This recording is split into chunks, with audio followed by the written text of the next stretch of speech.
Assalamualaikum warahmatullahi wabarakatuh.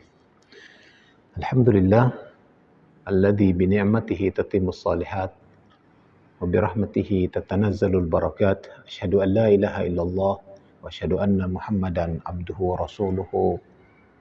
Shalawatu rabbi wa salamuhu ala man la nabiyya ba'dah. Sayyidina wa habibina Muhammadin wa ala alihi wa sahbihi ajma'in. Para pendengar dan para pemirsa sekalian, untuk kesempatan kali ini tentu kita terus bersyukur kepada Allah atas segala limpahan berkah rahmat yang Allah berikan kepada kita yang tiada putus-putusnya. Dan tentu nikmat yang paling besar adalah nikmat ruhaniyah, nikmat-nikmat yang bersifat rohani. Yang itulah yang akan menjadi sebab kebahagiaan di dunia. Karena kebahagiaan di dunia itu didapat karena hati yang bahagia, hati yang tenang. Bukan karena fisik, bukan karena materi. Dan sungguh kebahagiaan di akhirat juga akan kita dapatkan kalau kita memiliki rohaniah yang sehat. Maka oleh karena itu kita selalu meminta kepada Allah agar Allah melanggengkan nikmat-nikmat rohani, terutama di bulan Ramadan ini yang Allah memberikan begitu banyaknya fasilitas bagi kita untuk menguatkan rohaniah kita. Semoga begitu kita keluar dari bulan Ramadan ini, jiwa kita telah tertarbiyah, jiwa kita telah ditempa oleh Ramadan, oleh puasa, sehingga kita keluar dari bulan Ramadan ini dengan jiwa-jiwa yang baru. Para pemirsa sekalian, saat ini kita akan mencoba untuk mengkaji sebuah karya yang luar biasa dari seorang syekh kontemporer, Syekh Mutawalli Asy-Sya'rawi. Beliau kelahiran Mesir, belajar di Mesir sampai selesai di Al-Azhar, dari SD-nya, Ibtidaiyah, I'dadiyah atau Sanawiyahnya, begitu juga sampai aliyahnya, sampai selesai Al-Alimiyah, yaitu kalau sistem pembelajaran kita itu kan S1, S2, kalau di zaman beliau itu kan bukan seperti itu. Jadi Al-Alimiyah itu ya kira-kira setara dengan doktor.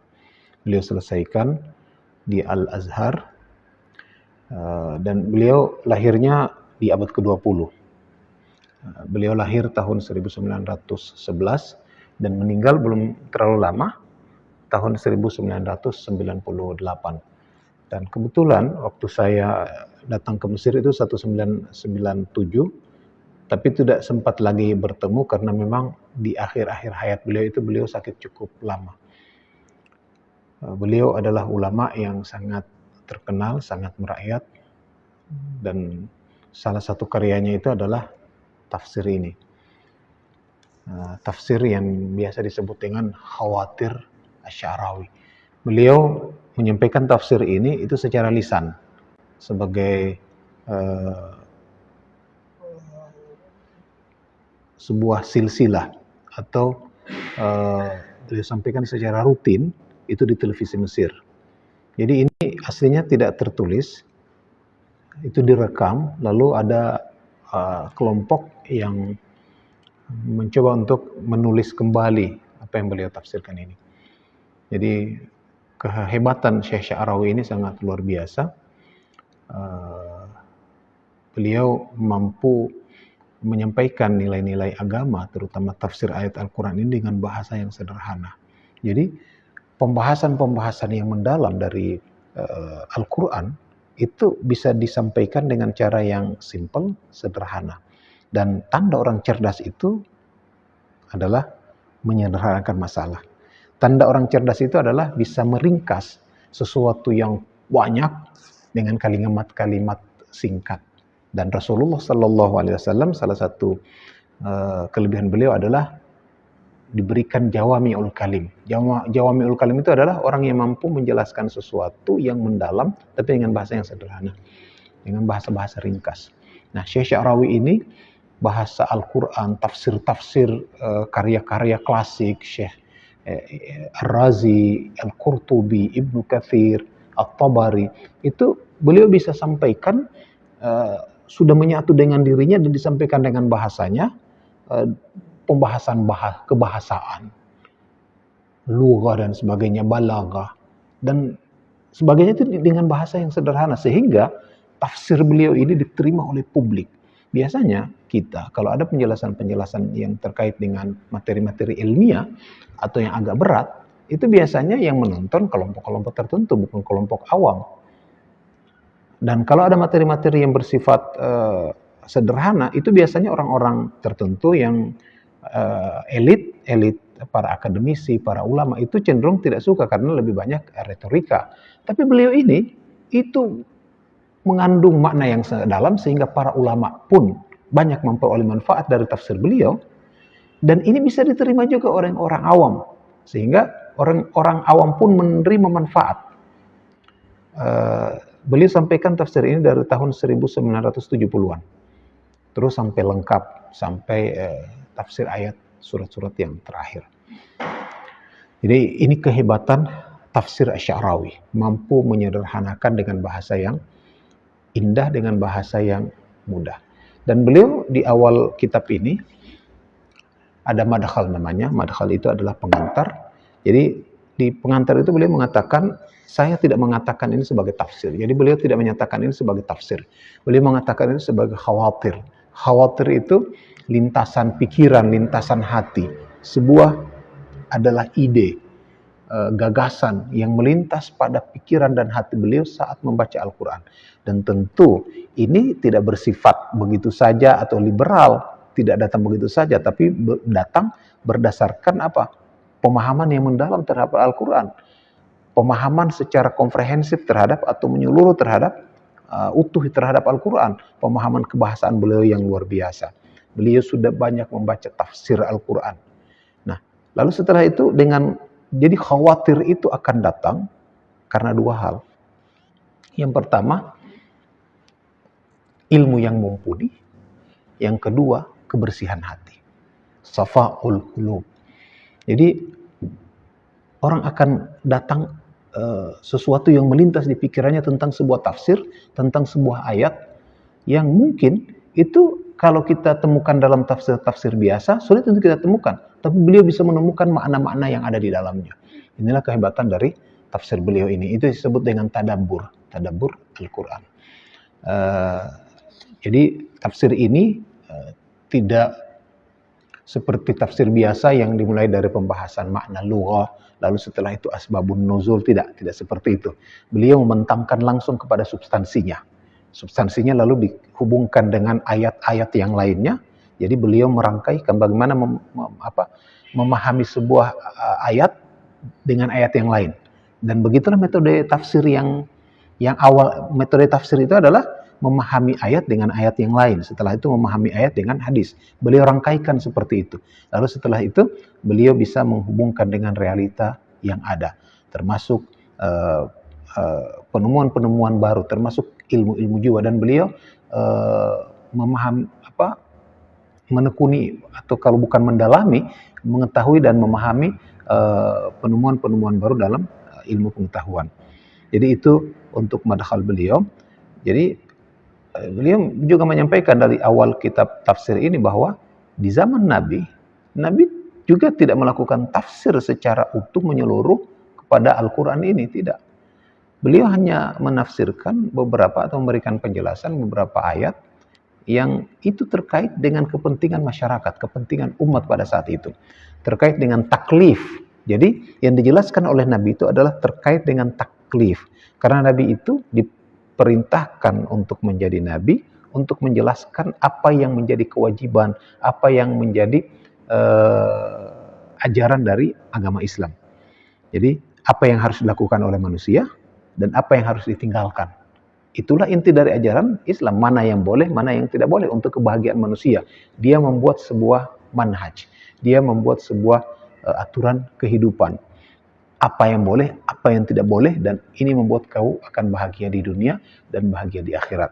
Kenapa Rasulullah tidak menjelaskan Al-Quran secara mendalam dan keseluruhan? Yang pertama, karena memang ayat-ayat Al-Quran itu penafsirannya sangat mendalam dan ada yang tidak sesuai dengan mengikuti dengan perkembangan zaman.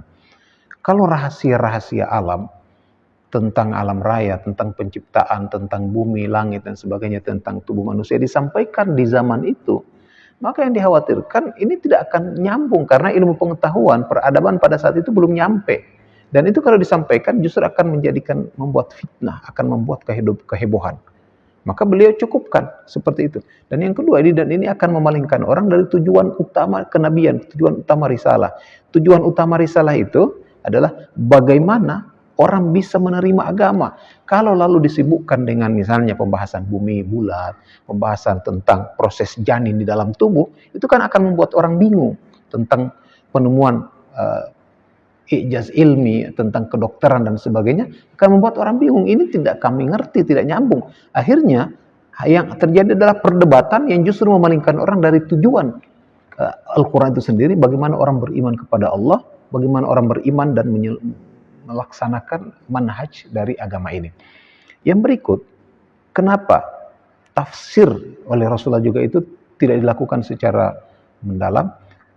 Karena untuk memberikan kesempatan kepada generasi setiap zaman sampai hari kiamat agar terus bisa menemukan mukjizat-mukjizat baru, pemahaman-pemahaman baru yang menunjukkan kemukjizatan Al-Quran, kebenaran dari Al-Quran. Di dalam Al-Quran dikatakan begini, sanurihim ayatina fil afaqi wa fi anfusihim hatta yatabayyana lahum annahul haqqu min rabbihim. Kami akan memperlihatkan kepada mereka ayatina, ayat-ayat kami, tanda-tanda kami yang ada di mana? Fil afaq, yang ada di alam raya, wa fi anfusihim, dan yang ada pada diri mereka. Untuk apa? Hatta yatabayyana lahum, agar jelas kepada mereka annahul haqqu min rabbihim, bahwa agama ini, Al-Quran ini datang dari Tuhan, datang dari Allah, bukan datang dari Muhammad. Jadi setelah itu kita tahu banyak sekali penemuan-penemuan yang justru menguatkan tentang kebenaran Al-Quran setiap generasi. Al-Quran itu berbeda dengan kitab-kitab sebelum Al-Quran. Kalau kita ada dua hal yang diberikan kepada Nabi. Ada yang disebut dengan ajaran, yaitu manhaj, aturan-aturan. Dan ada yang disebut dengan mukjizat. Nabi sebelum Nabi Muhammad, kedua hal itu berbeda, dipisah. Nabi Isa itu diberikan Injil sebagai manhaj, tapi Injil tidak menjadi mukjizat. Lalu diberikan mukjizat. Mukjizatnya adalah bisa menghidupkan orang mati, bisa menyembuhkan orang lepra, orang buta, dan seterusnya. Begitu juga Nabi Musa. Nabi Musa diberikan mukjizat, tongkat, dan diberikan manhaj, yaitu kitab Taurat. Tapi Taurat bukan mukjizat. Taurat bukan mukjizat. Yang jadi mukjizatnya adalah asa. Yang jadi mukjizatnya adalah tongkat yang bisa membelah laut, tongkat yang bisa berubah menjadi ular. Begitulah seluruh nabi, kecuali Nabi Muhammad. Nabi Muhammad ini selain mukjizat-mukjizat lain yang itu banyak, membelah bulan, ada air keluar dari tangan beliau, lalu ada makanan yang menjadi cukup untuk semua orang padahal dia sedikit. Banyak mukjizat-mukjizat tersebut, tetapi hal yang berbeda dengan nabi-nabi sebelumnya, ajaran beliau yaitu Al-Quran, yaitu manhaj, itu juga sekaligus menjadi mukjizat. Kenapa? Karena kitab-kitab sebelumnya, nabi-nabi sebelumnya itu temporer. Mereka punya limit. Ada batasan ajaran mereka. Sedangkan Nabi Muhammad, ajarannya itu kekal sampai hari kiamat. Maka mukjizat harus sesuai. Mukjizat nabi-nabi sebelumnya itu hissi. Hissi itu indrawi. Indrawi itu kan terbatas kepada orang yang menyaksikan atau yang mendengar. Nabi Isa itu menghidupkan orang mati, tapi yang menyaksikan kan orang yang sezaman dengan Nabi Isa. Sekarang tidak bisa. Kita cuma mendengar. Begitu juga Nabi Musa, tongkatnya membelah laut disaksikan, itu pun terbatas. yang menyaksikan. Kita mendengarnya. Tapi Al-Quran itu mukjizatnya tidak bersifat hissi. Dia bersifat akli. Sesuatu yang bersifat rasional, sesuatu yang bisa difikirkan, dan ini akan berlangsung sampai hari kiamat. Jadi, oleh karena itu, mukjizatnya ini akan disaksikan sepanjang zaman. Akan bisa dilihat oleh manusia di zaman manapun, pada generasi apapun. Jadi menantang zaman secara keseluruhan. Jadi mukjizat itu kan menantang. Ini adalah nabi dan buktinya ini mukjizatnya. Nah sekarang, begitu Nabi Muhammad wafat, apa mukjizatnya? Kita katakan mukjizatnya ada Al-Quran. Dia menantang generasi sampai zaman sekarang, dan besok lagi. Dan akan ada penemuan-penemuan baru. Akan ada hasil pemahaman baru terhadap Al-Quran yang akan membuktikan Al-Quran ini benar. Ajarannya itu sendiri adalah sebuah mukjizat. Belum lagi sistem ajaran yang dibuat dengan Al-Quran yang komprehensif, yang utuh, integral. Itu tidak mungkin dibuat oleh manusia. Sebuah ajaran yang seimbang, menyeluruh tentang syariat, tentang pidana, ada tentang aturan ahwal syakhsiyah atau hukum keluarga, tentang warisan, tentang pernikahan, tentang bertetangga, tentang bernegara, lalu juga bagaimana tentang mengolah jiwa manusia. Itu semuanya diatur dalam sebuah aturan yang seimbang. Kita terkadang kalau membuat aturan kan timpang. Aturan ini bagus dari sisi materi, tapi ternyata dari sisi rohaninya kurang bagus. Maka Al-Quran tidak seperti itu, dia mukjizat karena ajarannya itu sendiri adalah ajaran yang utuh. Ajaran yang bisa diterapkan di sepanjang zaman, dan itu tidak ada pada ajaran yang lain. Nah, para pemirsa sekalian, jadi ini di awal-awal beliau Al-Madkhal, ini masih madkhal atau sebuah pengantar dari Syahrawi. Lalu beliau juga menjelaskan tentang Al-Quran, tantangan yang diberikan Al-Quran atau mukjizat yang diberikan Al-Quran itu bukan hanya untuk kelompok Arab. Kita tahu mukjizat Al-Quran yang pertama itu adalah mukjizat lughawi, mukjizat balaghah atau mukjizat yang bersifat sastra, kebahasaan. Ini yang paham adalah orang-orang Arab di zaman dahulu. Mereka tertantang dengan itu. Setelah itu pertanyaannya, untuk kelompok non-Arab, apa yang kira-kira bisa menantang mereka? Yang pertama tentu saja dengan mengambil perbandingan. Sedangkan dari sisi kebahasaan, sedangkan orang Arab yang sangat pakar di zaman dahulu, ditantang dan seperti dihina. Ditantang ya, seandainya kalian pasti tidak mampu. Oleh Al-Quran dikatakan begitu kan? Fa illam taf'alu walan taf'alu. Kalian pasti tidak mampu. Bahkan walaupun kalian mengumpulkan manusia dan jin, ditantang begitu, itu kan penghinaan. Mereka sangat marah kepada Rasul, mereka sangat marah kepada Al-Quran, dan mereka ingin menunjukkan kekurangan Al-Quran, ditantang, tapi mereka ternyata tidak bisa menunjukkan kelemahan Al-Quran, tidak bisa menunjukkan kelemahan Al-Quran. Nah tentu saja bagi orang yang bukan Arab, yang tidak mengerti bahasa Arab, menjadikan itu sebagai sebuah perbandingan, pelajaran. Yang kedua, lalu mukjizat lain apa? Selain kebahasaan yang bisa kita terima langsung. Di zaman dahulu sudah ada. Yaitu tentang mukjizat berita gaib yang akan disampaikan oleh Al-Quran. Kita tahu, dulu dunia ini dikuasai dua imperium besar. Yang pertama, Romawi, dan yang kedua adalah Persia. Lalu mereka ini berseteru. Kalau dulu ada namanya blok barat dan blok timur. Blok barat dipimpin oleh Amerika dan blok timur dipimpin oleh Uni Soviet, kira-kira seperti itu. Nah dulu ada Persia yang ada di timur dan ada Romawi yang ada di barat. Ini terus berseteru. Lalu terjadi perang besar. Dan dalam perang itu ternyata Romawi dikalahkan. Orang Muslim pada saat itu kecewa. Kenapa Romawi kalah? Padahal mereka bukan muslim, tapi karena masih ada hubungan secara batin. Karena sama-sama ini pada dasarnya agama orang Romawi itu kan Kristen. Walaupun sudah menyimpang, tapi masih sumber aslinya pada dasarnya ada nabinya, ada kitabnya, berasal dari Allah. Sedangkan Persia penyembah api, Zoroaster, Majusi. Sehingga ada kedekatan batin itu lebih dekat kepada orang Romawi, lebih pingin mereka menang. Tapi ternyata orang Romawi kalah.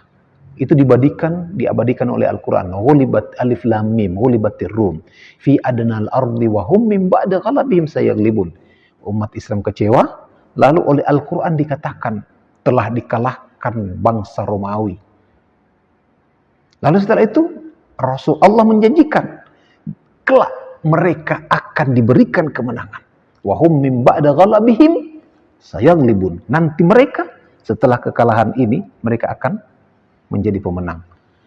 Ini kan sebuah hal yang cukup mengkhawatirkan. Karena Al-Quran, Rasulullah memberikan informasi tentang sesuatu yang bisa meruntuhkan Al-Quran, ajaran Islam secara keseluruhan. Jadi berada di titik yang cukup rawan, riskan. Bayangkan seandainya informasi tentang Romawi itu salah. Bayangkan. Tidak terjadi peperangan antara Romawi dan Persia lagi.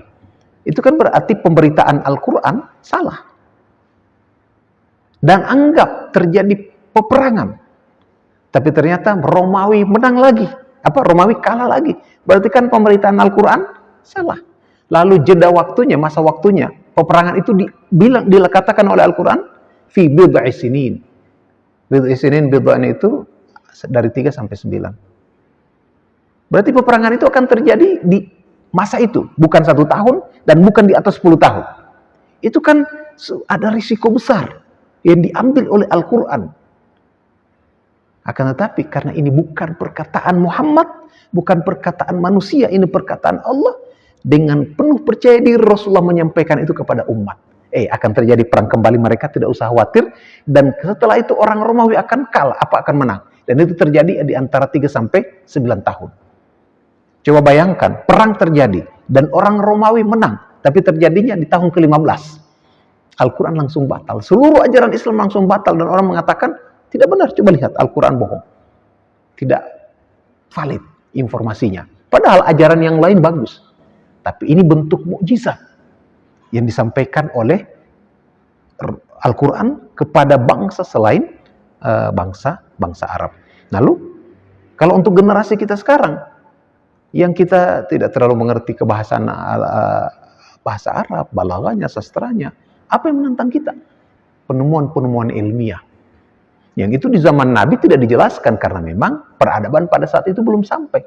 Tapi sekarang penemuan kedokteran itu diisyaratkan di dalam Al-Quran begitu banyak. Begitu juga fenomena-fenomena alam. Memang Al-Quran bukan kitab tentang rahasia-rahasia alam, bukan. Al-Quran itu adalah sebuah kitab manhaj, kitab aturan kehidupan. Akan tetapi di dalamnya ada mengandung isyarat ilmiah, isyarat tentang alam. Karena Al-Quran itu datang dari Allah, alam juga datang dari Allah. Allah menciptakan alam dan Al-Quran diberikan dan keduanya tidak mungkin bertentangan. Maka Al-Quran ada isyarat di sana, tidak bertentangan dengan penemuan ilmiah. Dan bahkan memberikan isyarat tentang fenomena-fenomena alam. Sehingga kita tahu banyak sekali para ilmuwan barat yang masuk Islam setelah mereka mengetahui tentang penemuan-penemuan ilmiah yang hakikat ilmiah. Karena penemuan ilmiah itu ada 2. Ada yang disebut dengan hakikat ilmiah. Kalau hakikat berarti sudah pasti. Tapi ada yang bersifat yang masih terus dilakukan eksperimen dan observasi. Yang kita sampaikan ini adalah kalau itu sudah menjadi sebuah hakikat ilmiah.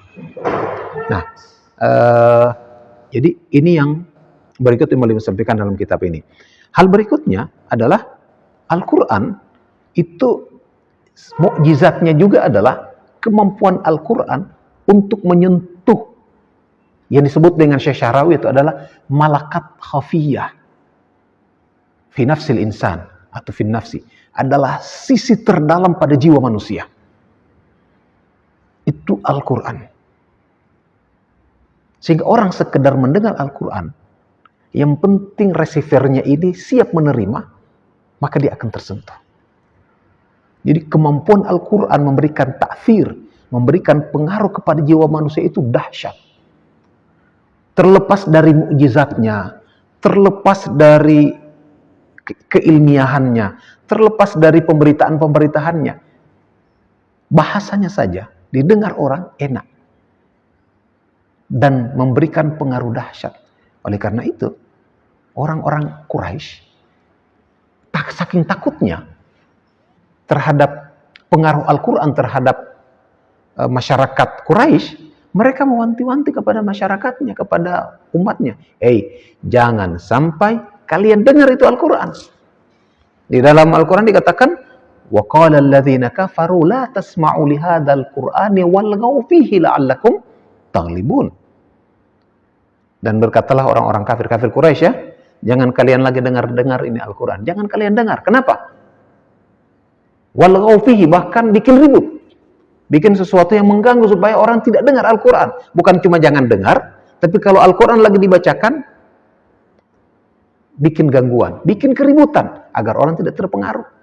La'allakum taghlibun, agar kalian bisa mendapatkan kemenangan. Jadi, karena orang sekedar dengar Al-Quran itu tersentuh dan bisa masuk Islam. Dan ternyata, kalau kita lihat fenomena zaman sekarang, ada sebagian orang yang tidak paham bahasa Arab, tidak paham Al-Quran, mendengar Al-Quran jiwanya tersentuh dan bahkan masuk Islam. Kok ini enak betul?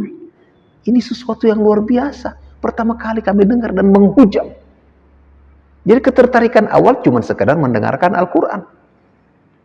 Itulah kehebatan Al-Quran yang sangat luar biasa. Dari sisi iramanya saja, susunan bahasanya, itu bisa mempengaruhi dia. Kita tahu, Walid bin Mughirah, seorang kafir yang sangat luar biasa menentang Nabi. Itu kan datang kepada Nabi, lalu menawarkan berbagai macam hal kepada Nabi. Oleh Nabi, untuk supaya tidak berdakwah. Oleh Nabi diperdengarkan Al-Quran. Lalu setelah itu, Mughirah ini balik, ketemu dengan Abu Jahal. Abu Jahal atau Abu Lahab, kita lihat. Ketemu, lalu beliau mengatakan, saya kembali dari Muhammad. Lalu, saya mendengar sesuatu yang ajib, sesuatu yang ajaib. Oleh Abu Jahal ini mau disogok, kita jadikan itu orang yang kaya.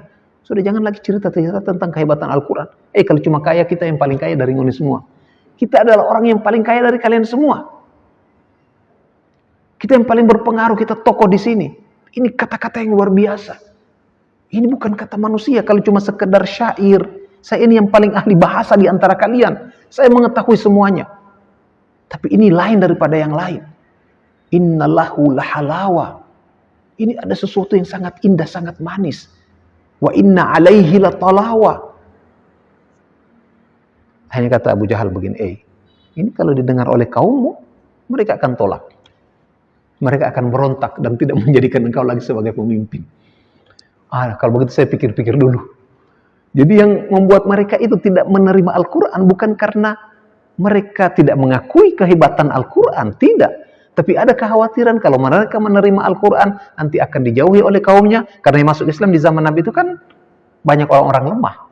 Dan mereka khawatir posisi mereka begitu masuk Islam menjadi bawahan. Sekarang mereka tokoh, begitu mereka masuk Islam menjadi orang biasa. Itu mereka khawatirkan. Kekhawatiran posisi mereka, status sosial mereka, itu dicabut, itu menjadi melemah. Akhirnya setelah itu besoknya, beliau katakan kepada Abu Jahal, sungguh yang disampaikan oleh Muhammad itu adalah sihir yang begitu luar biasa. Langsung mereka katakan itu adalah sebuah sihir. Kalau itu adalah sihir, maka sihir itu bisa mempengaruhi orang walaupun tidak mau. Tapi kalian tidak mau, tapi kalian tidak terpengaruh. Ini berarti itu bukan sihir. Kan sihir itu bisa menyihir orang walaupun dia tidak mau, tidak menerima.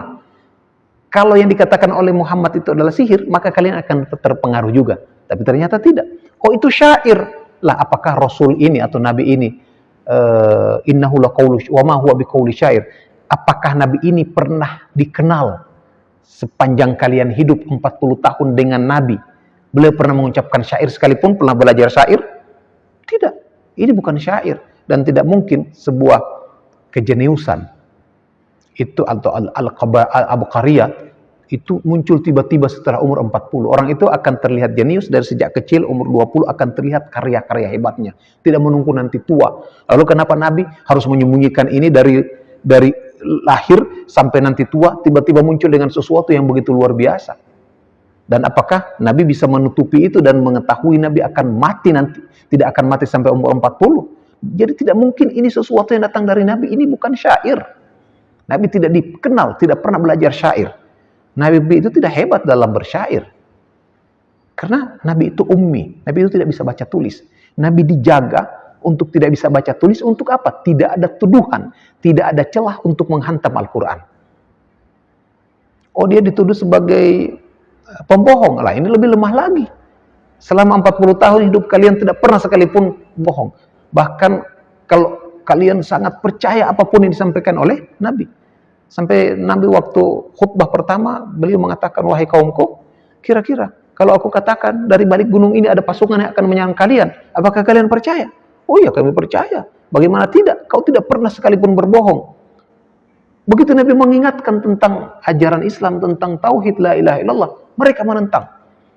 Jadi berbagai macam tuduhan kepada Nabi. Beliau tukang sihir, beliau adalah seorang penenun, tukang dukun ya. Itu semuanya tidak dibuktikan oleh sejarah, terbantahkan dengan sendiri. Ini kenapa?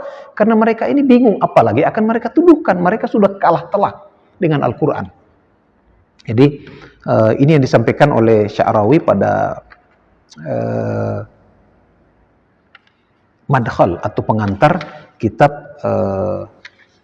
Khawatir dari Al-Sya'rawi. Ada yang mengajukan dialog, pertanyaan? Kalau ada, kita bisa melakukan dialog sebelum kita pindah kepada pembahasan berikut. Jadi, kalau tidak ada, kita akan lanjutkan. Oke. Jadi, tidak ada masalah kalau ada yang ingin melakukan dialog, yang ingin mengajukan pertanyaan seputar tafsir ini atau sesuatu, disilahkan, bisa ditulis, nanti akan disampaikan kepada kami. Lalu setelah itu, beliau masuk kepada ini halaman, ini masih madkhal, belum masuk kepada Al-Fatihah, tapi sudah masuk kepada mulai menafsir. Halaman 23, beliau masuk kepada tafsir A'udzubillahi minasyaitonirrajim. Jadi, beliau sampaikan bahwa hal pertama yang akan diucapkan seorang muslim saat membaca Al-Quran adalah ta'awudz. Ta'awudz ini memang bukan bagian dari Al-Quran, tapi sesuatu yang diminta oleh Al-Quran untuk dibaca. فَإِذَا قَرَأْتَ الْقُرْآنَ فَاسْتَعِذْ بِاللَّهِ minasyaitonir rajim. Kalau kamu membaca Al-Quran, hendak baca Al-Quran, maka diawalilah dengan ta'awudz. Berlindunglah dari syaitan ar-rajim, yang tertolak, yang terlaknat, yang terusir dari rahmat Allah. Kenapa? Nah, ini beliau jelaskan sesuatu yang unik. Beliau katakan bahwa Al-Quran itu adalah sumber hidayah. Hudan lil muttaqin, hudan lin nas. Lalu, yang namanya hidayah ini, tentu ada receiver dari tubuh manusia, jiwa manusia, akal manusia, yang akan menerimanya. Sebuah pesan, itu akan diterima dengan bagus, bukan hanya ditentukan dengan pesan itu sendiri sudah terkirim atau tidak, tapi juga ditentukan dengan alat penerima, disebut dengan receiver ya. Jadi, sebuah, atau kalau kita tidak terlalu mengenal receiver, WA, kalau kita kirim, itu kalau orang sudah mengirim dari HP kita kirim kepada seseorang, HP kita sudah bagus, pesannya sudah terkirim, tapi ternyata nomor penerima sudah diblokir atau tidak bisa menerima lagi, tidak ada sinyal, HP-nya rusak, HP-nya error, lowbat, atau apa saja yang membuat, jadi pesannya sudah terkirim, tapi penerimanya tidak menerima. Ada hambatan, barrier. Nah, Al-Quran itu adalah pesan, message. Sedangkan jiwa manusia, qulub atau nufus, itu adalah receiver, penerima. Kedua-duanya ini harus ada. Jiwa yang menerima dan pesan. Pesan sudah ada, Al-Quran. Dan Al-Quran ini tujuannya adalah merubah jiwa, merubah manusia, merubah kehidupan. Lalu tentu ada yang namanya hawajiz, ada yang namanya mawani', ada yang namanya penghalang, ada yang bisa mencegah, barrier. Nah, tentu kita ingin supaya pesan ini bisa masuk kepada kita, kita harus menghilangkan dulu barriernya. Kita menghilangkan dulu mawani'nya, hawajiznya. Apa yang menghalangi kita? Apa penghalang terbesar? Hidayah itu dari kita. Penghalang terbesarnya tentu ada nafsu. Dan kita tidak bahas dulu itu. Dan yang kedua ada syaitan. Kenapa? Karena syaitan sudah bersumpah. Saya akan sesatkan seluruh anak Adam. Karena syaitan tidak mau maksiat sendiri. Jadi begitu dia maksiat kepada Allah, dengan menentang Allah ya, itu dia menganggap Adam itu, Nabi Adam, sebagai penyebab dia ditolak. Keluar dari itu, dia menyalahkan, menjadikan Nabi Adam sebagai kambing hitam. Dan dia tidak ingin masuk neraka sendirian. Maka dia aku akan sesatkan seluruh anak manusia. Saya akan sesatkan mereka. Jadi itu sumpah. Maka setan atau iblis akan mencoba menghalangi hidayah Al-Quran dari manusia. Iblis tidak ingin manusia itu saat mendengar atau membaca Al-Quran mendapatkan pengaruhnya, mendapatkan hidayah. Oleh karena itu dia akan menggoda manusia dengan cara apapun. Maka Al-Quran datang, saat kita membaca Al-Quran, hilangkan dulu barriernya. Jangan kita baca, ada penghalang, biar dikirim berulang-ulang, tidak sampai itu WA, tidak sampai itu SMS, tidak akan sampai karena masih ada, sinyalnya tidak ada, terputus, HP-nya rusak. Perbaiki dulu sinyalnya, perbaiki dulu HP-nya, perbaiki dulu penerimanya. Setelah itu pesan dikirim sampai.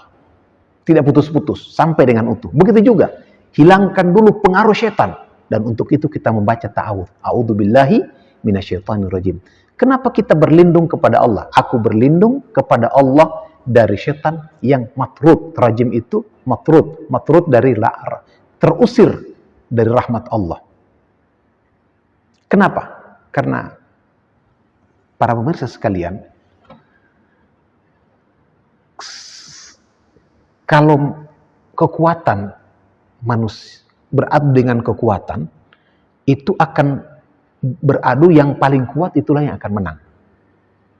Itu ya. Kalau ini lemah, ini pasti kalah. Kalau sekedar kekuatan A dengan kekuatan B beradu. Lalu bagaimana kekuatan B ini yang lemah bisa menang? Kalau dia dibantu dengan kekuatan yang sangat luar biasa. Inilah contohnya Israel ya. Israel itu kan lemah. Tapi karena di belakangnya ada Amerika yang sangat kuat, orang jadi takut untuk sentuh Israel. Karena ada kekuatan yang menurut mereka sangat dahsyat. Orang ketakutan. Orang ketakutan. Nah, kita dengan setan itu diberikan kemampuan oleh Allah untuk apa? Kemampuan yang dahsyat. Bisa melakukan hal-hal yang luar biasa. Salah satunya adalah inna syaitana la yajri min ibni adam majrad dam. Syaitan itu bisa masuk ke tubuh manusia melalui aliran darah. Bisa memberikan waswasah, terus menggoda manusia, terus menghantui pikirannya. Memang setan tidak bisa memaksa. Jadi ingat, setan tidak bisa memaksa manusia. Tapi setan menggoda. Menggoda itu membujuk, merayu. Jadi setan tidak bisa membuat kita yang tidak ingin, tidak. Setan merayu, kita mengambil keputusan. Nah, kekuatan setan yang luar biasa itu bagaimana cara kita mengalahkan? Kalau mengandalkan diri kita, kita bisa kalah. Tapi saat kita bersandar kepada yang maha kuasa, kekuasaannya tidak terbatas, maka kekuatan apapun tidak akan bisa mengalahkan kita. Di situ rahasianya. Kenapa kita selalu bersandar kepada Allah? Untuk apapun, bukan cuma urusan ini ya. Untuk urusan apapun, kita bersandar kepada Allah. Jadi sehingga kekuatan setan menjadi lemah. Inna kaidah syaitani kana dha'ifa. Kekuatan setan itu akan menjadi lemah. Dengan kita berlindung kepada siapa yang bersandar kepada Allah, semuanya menjadi kecil. Itulah makna Allahu Akbar. Itulah makna tawakal kita kepada Allah. Kita bersandar kepada Allah, Apapun yang ada pada diri kita, kita lemah. Menghadapi masalah kita, memang kalau kita hadapi dengan kemampuan kita, dengan ikhtiar kita, kita mungkin akan depresi saat kita tidak bisa menyelesaikannya. Tapi ingat, saat kita dekat dengan Allah, seluruh masalah menjadi kecil, seluruh masalah menjadi lemah, seluruh masalah bisa kita selesaikan. Kenapa? Karena yang menyelesaikan bukan cuma kita, ada Allah yang membantu kita. Setan itu tahu, setiap manusia memiliki, oleh beliau dikatakan sebagai mawatinid du'f, titik-titik lemah. Semua kita begitu ya. Jadi semua kita ini punya titik lemah. Ada orang yang kuat dari sisi godaan harta. Kalau digoda harta sih dia tidak tergoda. Kalau digoda harta, dikasih duit, insya Allah dia bebas. Tapi begitu digoda dengan kekuasaan, dia akan tergila-gila. Dia akan jatuh. Ada orang digoda dengan harta, dengan kekuasaan aman. Tapi begitu digoda dengan lawan jenis, langsung ambruk. Itu beda-beda manusia. Ada orang digoda dengan lawan jenis, dia tidak terpengaruh. Tapi begitu digoda dengan duit, dia langsung kalah. Ada orang yang digoda dengan itu semua menang. Tapi begitu digoda dengan anak-anaknya, digoda dalam arti dia menjadi lemah imannya karena begitu takut dengan anak-anaknya. Jadi setiap orang punya nuqtatud dha'fi. Oleh Imam Asy'arawi dikatakan nuqtatud dha'fi, titik lemah. Setan tahu itu dan setan akan menyerang kita di sisi itu. Itu sama dengan tubuh kita. Tubuh kita ini kan akan diserang oleh bakteri, oleh virus di sisi yang lemah. Tapi kalau kita punya imun di semua tubuh kita, insya Allah akan tertolak. Tapi ada orang yang lemah, mungkin ginjalnya yang lemah. Ada orang jantungnya yang lemah. Nah, penyakit itu menyerang itu. Nah, setan kerjanya seperti itu. Maka kita berlindung kepada Allah agar Allah menguatkan sisi lemah kita. Allah menguatkan sisi lemah kita. Jadi untuk itu kita selalu ta'awudz kepada Allah. Dan manusia yang paling sombong adalah manusia yang mengandalkan ikhtiar dirinya. Manusia yang paling sombong adalah manusia yang gurur, adalah manusia yang tertipu, adalah manusia yang bersandar kepada kekuatan dirinya. Oleh karena itu kita selalu mengatakan la haula wala quwata illa billah. Tidak ada daya dan kekuatan kecuali dari Allah. Kita ini semuanya lemah. Kita ini tidak punya kemampuan apa-apa. Allah menyuruh kita sekedar untuk berikhtiar, tapi segalanya dari Allah. Bersandarlah kepada Allah. Yang Allah minta dari kita adalah berikhtiar saja dan jangan bersandar kepada ikhtiar. Ada sebuah pelajaran penting dari Siti Maryam. Pada saat beliau habis melahirkan, beliau bersandar di sebuah pohon korma. Lalu dalam keadaan lemah, beliau butuh makan, butuh makanan. Itu makanan tidak datang dari langit. Padahal kita tahu sebelumnya makanan itu datang dari langit. Kullama dakhala 'alaiha Zakaria al-mihrab wajada 'indaha rizqa. Setiap Nabi Zakaria masuk ke tempat peribadatan Siti Maryam, beliau menemukan di situ ada makanan. Lalu ditanya, "Qala anna laki hadza?" Dari mana kau dapat makanan ini? Qalat hiya huwa min 'indillah. Siti Maryam mengatakan ini dari sisi Allah. Tapi coba lihat, Siti Maryam tidak minta, tidak butuh, tapi makanan datang dari langit. Sekarang Siti Maryam butuh, tapi makanan itu tidak datang dari langit. Yang Allah minta kepada Siti Maryam apa? Wa huzzi ilaiki bi jid'in nakhlati tusaqit 'alaiki rutaban janiyah. Goyanglah pohon korma itu. Pertanyaannya, apakah goyangan seorang wanita yang baru melahirkan bisa menjatuhkan pohon korma, apa buah korma yang muda? Tidak mungkin. Tapi Allah katakan, tusaqit 'alaiki rutaban janiyah. Pasti niscaya buah korma akan jatuh. Yang Allah minta dari kita cuma gerak. Mana upaya kita? Selebihnya biarkan tangan Allah yang bekerja. Ini yang disebut dengan tawakal. Tawakal itu adalah kita mengeluarkan seluruh potensi ikhtiar kita, tapi hati kita, jiwa kita tenang sepenuhnya, bertawakal terhadap apa yang Allah putuskan. Terakhir, saya tutup dengan sebuah kisah untuk lebih memperdalam. Bukan saya ya, Syekh Sya'rawi. Di halaman 35. Ini masih madkhal. Beliau tutup dengan kisah Rasulullah sallallahu alaihi wasallam saat berada di Gua Thur melakukan hijrah. Saat itu beliau dikejar oleh orang-orang Quraisy.